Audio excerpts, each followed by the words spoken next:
Kader dari berbagai daerah dalam pelaksanaan Muktamar ke-20 Ikatan Mahasiswa Muhammadiyah di Kota Palembang ramai memburu pernak-pernik yang dijual pedagang untuk dijadikan oleh-oleh.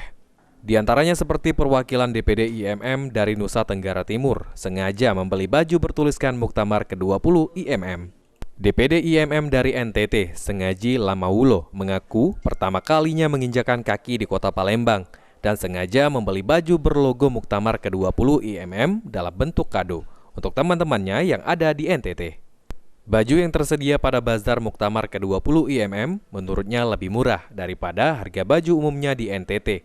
Mulai dari Rp50.000 ditambah jasa bordir Rp15.000 cukup ramah di kantong.